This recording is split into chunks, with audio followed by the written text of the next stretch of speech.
Good morning, children. How are you all doing today? Hope you all are fine. Children, in the earlier class, we studied about the rain and rivers.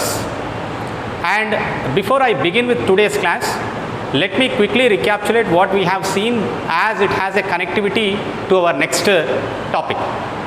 So we ended up yesterday about the precautions to be taken during the floods and cyclones, what should be done and what should not be done, and after the floods and before the floods, what kind of precautions need to be taken, we have seen in the last class. But when it rains heavily, what happens to the rainwater? The rain which got deposited, the water which got deposited onto the earth, what happens to that water? As you all know that little gets percolated into the soil, not the entire water gets percolated. Some water takes a form of river, okay, into the small streams, they join into the big river, and the rivers join into the sea. So all this water drains into the sea, as you all know that. But there are certain areas which doesn't have sufficient rainfall, which have very little rainfall, very meager rainfall. In such areas, this subsurface water will be collected and will be stored artificially and will be used for agriculture and for their living purposes. So let us learn today about such kind of methods, how can we store that rainwater and utilize them for their purposes, for their day-to-day purposes. So today we learn about tanks and groundwater.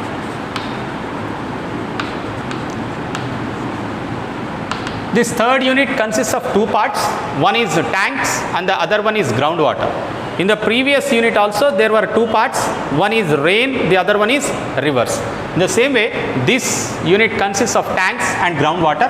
First we shall discuss about the tanks.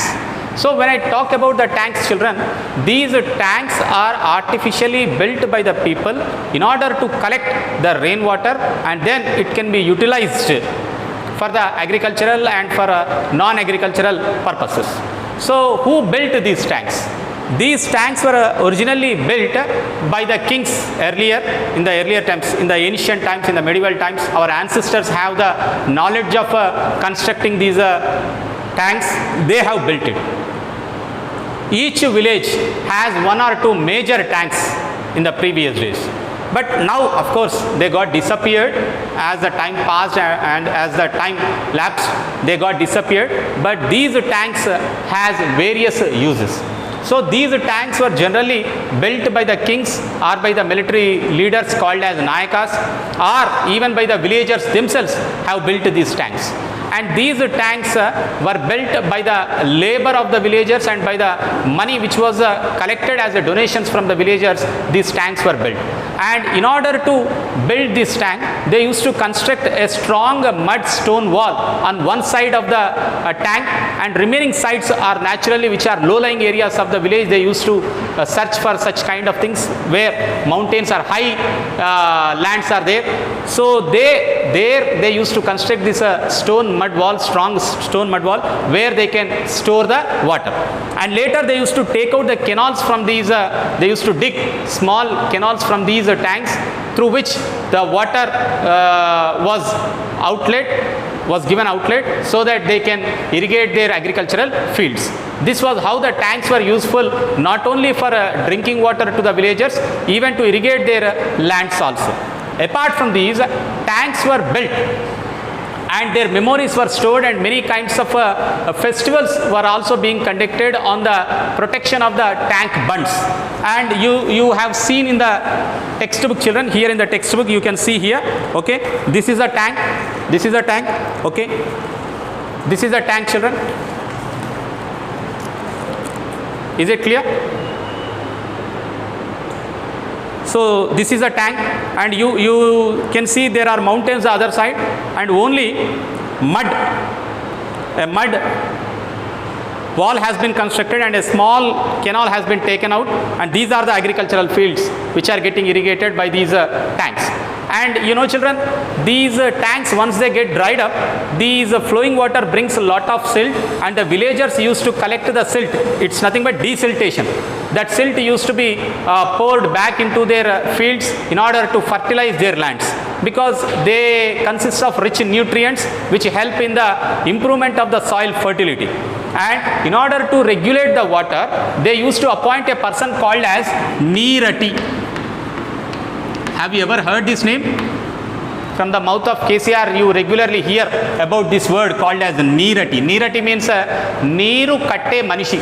In order to regulate the water, to provide the water from the tank, he is the person who opens that valve and allows the water to come out. So he will be maintained by the Gram Panchayat or by the villagers collectively, because villagers collectively have constructed that tank, and no one person is owner of this tank or two persons owners of these tanks. These are constructed by the entire villagers, and it is an asset. It is an asset or property of the all villagers. But now presently, if you look at the situation of these tanks, they have got declined, and they have been encroached by many farmers.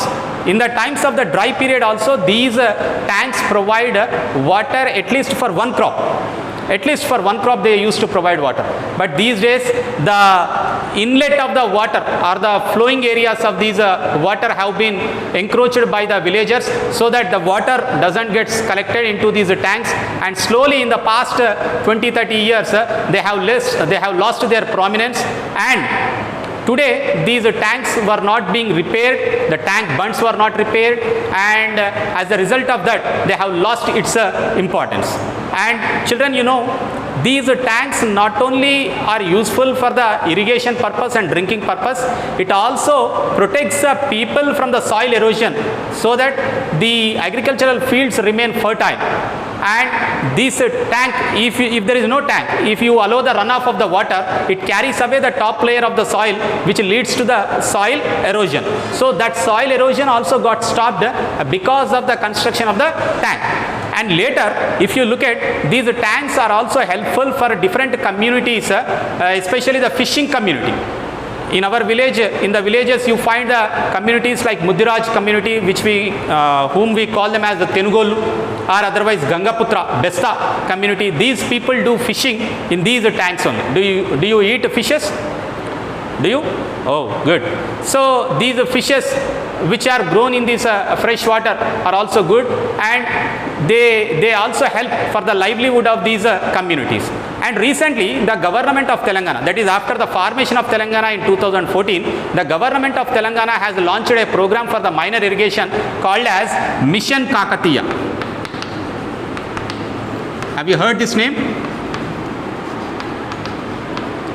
Mission Kakatiya, children, and it has a tagline, Manavuru Manacheru. Manacheru.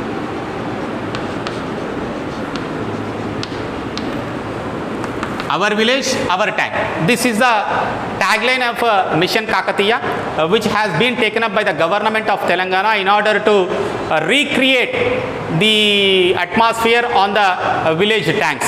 And under this, they started desiltation program. They also started repairing the tank bunds, and with the building of, with the storage capacity, when it increases, automatically the groundwater level also increases in the nearby villages.